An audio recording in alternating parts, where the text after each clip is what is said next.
ఈ రాత్రి కాల సమయమును బట్టి మన పరమందున్న తండ్రికి స్తోత్రము ఘనత కలుగును గాక. ప్రభునందు ప్రియులారా, గత కొన్ని దినముల నుండి మీకు ఎలాంటి కార్యక్రమాలు పంపలేదు. కారణం సెల్ ఖరాబ్ అయిందండి. దేవుని మహాకృపను బట్టి మరలా దాన్ని రిపేర్ చేసుకోవటం జరిగింది. మరలా యూట్యూబ్ వాడటానికి అన్ని అనుకూలంగా అవుతూ వచ్చినవి. అందులో బట్టి ప్రభువుకి మహిమ కలుగును గాక. ప్రియులారా, దేవుడు మన అవసరము ఎరిగిన దేవుడు, మనలను ప్రేమిస్తున్నవాడు.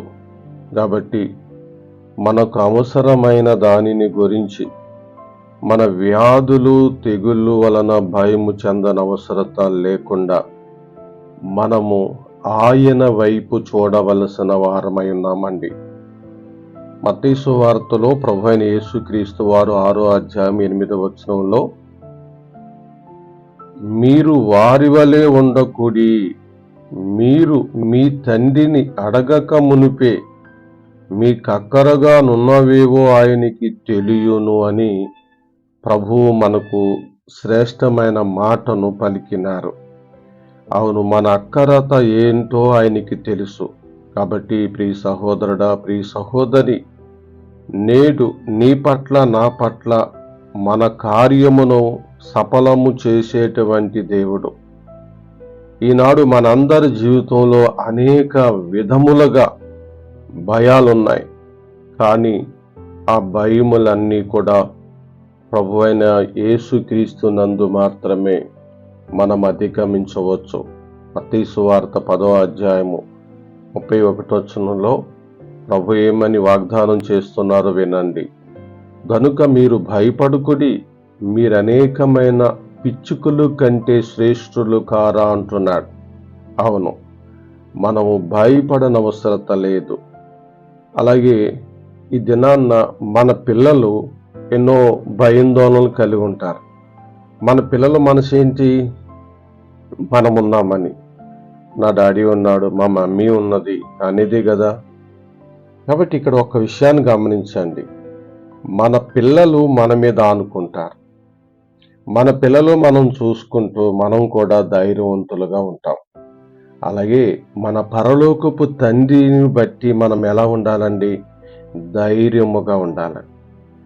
ఎందుకు ధైర్యముగా ఉండాలి అని రాత్రి మీరు మరొకసారి దేవుని వాక్యాన్ని అడిగితే, నేను 138వ కీర్తన 8వ వచనం దగ్గరికి మిమ్మల్ని తీసుకుని వెళ్తాను.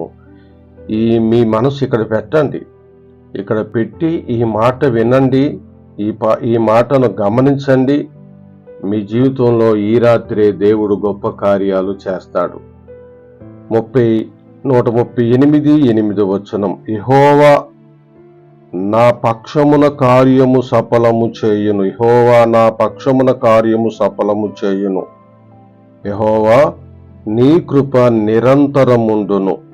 నీ చేతి కార్యములను విడిచిపెట్టకము అని దావీదు చెప్పాడు. అంటే ఆయన మన పక్షమున కార్యాలు చేసేటువంటి దేవుడు. అంటే దేవుడు మన పక్షమున ఉన్నాడు. కాబట్టి ఆయన కార్యాలు ఎన్నో మన జీవితంలో జరుగుతాయండి. కాబట్టి దావీదుకున్న నిరీక్షణ మనకు కూడా ఉంటే, మన పిల్లలను మనము కూడా దేవునికి బిడ్డలం కాబట్టి మనకక్కరగా నున్నవేవో అవే ముందు ఆయనకి తెలుసు గనక సమస్తమును ఆయన అనుగ్రహిస్తాడు. మన పక్షమున ఆయన కార్యమును సఫలము చేస్తాడండి. మనలను విడిచిపెట్టని దేవుడై ఉన్నాడు. ఈ 138:7 వచనంలో, నేను ఆపదలలో చిక్కబడి ఉన్నాను, నీవు నన్ను బ్రతికించెదవు. నా శత్రువులు కోపము నుండి నన్ను రక్షించుటకే నీవు నీ చేయి సాపి ఉన్నావు, చాసెదవు అంటున్నాడు. అవును, ఆయన మన చేయి విడిచిపెట్టే దేవుడు కాదు.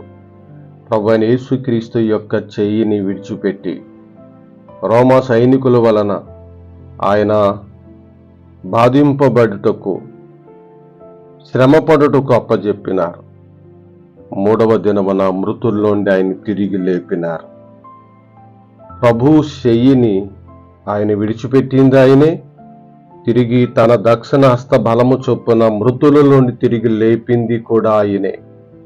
ఈ రాత్రి నీ జీవితాన్ని చక్కదిద్దు దేవుడాయనే. ఆయన నమ్ముకొనుము, ఆయన ఎదుట నీ పాపం ఒప్పుకొనుము, నిన్నెంతగానో దీవిస్తాడు. ప్రార్థన. కరుణా సంపన్నుడు అయిన మా పరమందున్న తండ్రి, మీ ఘనమైన నామానికి స్తోత్రాలు. మా కార్యములను సఫలము చేసే దేవుడవు నీవే. మా కార్యములు నీకు అప్పజెప్పుకుంటున్నాం. మా ఎడల మీ చిత్తమును కనపరిచి మీకిష్టమైన కార్యాలు మా ఎడల జరిగించి మహిమ తెచ్చుకోండి. ఈ రోజంతటిని బట్టి నేను స్తుతిస్తూ, ఈ ఉదయము నుండి సాయంత్రం వరకు కాపాడినందులకు నిన్ను ఘనపరుస్తూ, తిరిగి మరలా నూతన దినాన్ని ప్రారంభించుకునే కృపను అనుగ్రహించుమని, పలు ఆశీర్వాదములతో మమ్మల్ని నింపమని ప్రభువును రక్షకుడైన యేసుక్రీస్తు ఘననామములో ఈ ప్రార్థన అడుగుచున్నాము తండ్రి. ఆమేన్. మన తండ్రి అయిన దేవుని యొక్క దయ సదాకాలము తోడుండి నడిపించునుగాక. అందరికీ వందనాలండి. అందరికీ గుడ్ నైట్ అండి.